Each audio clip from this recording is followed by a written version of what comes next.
नमस्कार मित्रांनो, मी हर्षद सर, आपल्या सर्वांचं टायगर अकॅडमीच्या यूट्यूब चॅनलवरती सहर्ष स्वागत. मित्रांनो, आज आहे राज्याभिषेकची तयारी करत असताना काही विद्यार्थिनी आणि सर्व विद्यार्थी हे आज तयारीच्या मार्गाला लागले होते.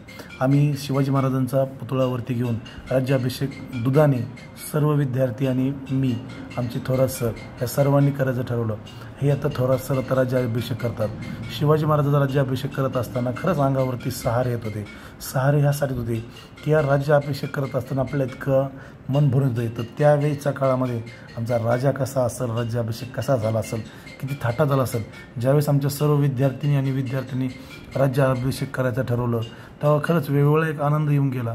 मनामध्ये आत्मविश्वास होता की यार आपण ह्या जगामध्ये काहीतरी करू शकतो. तर आत्मविश्वास येत गेला आणि आमचा आमचा अभिषेक करत असताना आणि विद्यार्थी थोरात सर म्हणले, सर आपण दोघं एकत्र अभिषेक करू. हे आमच्या मॅडम राज्याभिषेक करत असताना खरंच एक वेगळा आनंद येऊन घेत होता की मनामध्ये आत्मविश्वास होता की राज्याभिषेक केल्यानंतर कोणती फील होती. राज्याभिषेक झाल्यानंतर राजांचा पाण्याने स्नान केलं आणि अंग पुसायचं आणि पुसून राज्याभिषेक झाला. आणि आम्ही ठरवलं परत राज्याभिषेक जेव्हा पूर्ण स्वच्छ होऊन मूर्ती आम्ही मंचावरती न्यायचा प्रयत्न केला आणि प्रयत्न करून राज्याभिषेकासाठी सुरुवात झालं. आणि तिथं नेऊन मांडले थोरात सरांनी. आम्ही दोघांनी हार घातला. हार घालून ज्यावेळेस झाला त्यावेळेस आमची मोठी मूर्ती होती शिवाजी महाराजांची, ह्याला एक हार घातला. हार घातल्यानंतर थोडंसं अंगावरती सहार येत होते, कारण ज्यावेळेस राज्याभिषेक सुरू केला तेव्हापासूनच अंगावरती सहार येत होते.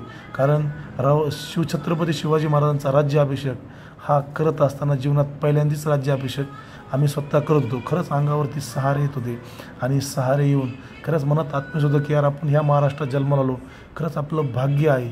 आणि हेच भाग्य आज आमच्या मुलींच्या हाताने राज्याभिषेकाचा नारळ फोडत होतो.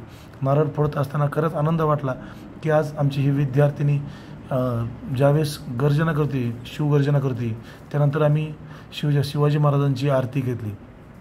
आरती करून आम्ही सर्व मुलांच्या हाताने आरती करायचं ठरवलं. प्रत्येक मुलगा हा गेला की तो गेला की तो, प्रत्येक मुलं आणि मुलींच्या हातातून आपण आरती घेतली. आणि ही आरती सर्व मुलांना वाटत असताना एक प्रत्येक मुलाच्या मनामधून भावनिक होते प्रत्येक मुलगा, कारण खरंच काहीतरी आपण देणं आहोत ह्या महाराष्ट्रात. त्यानंतर भाषण माईक हातामध्ये आला. माईक हातात आल्यानंतर आपण त्या तोंडातले शब्द बाहेर तोंडामध्ये आले. तोंडातले शब्द आमचे सर बी थोरात सर बी होती.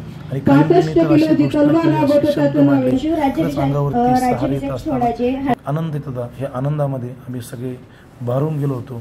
मुलींनी आणून जे 2 शब्द लिहून आणले होते, खरंच ह्या शब्दामध्ये आत्मविश्वास होता की ह्या खरंच ह्या मुलांचे काहीतरी कौतुक करावं. ही आमची विद्या हिने आणि राज्याभिषेक सोहळा पार पडला.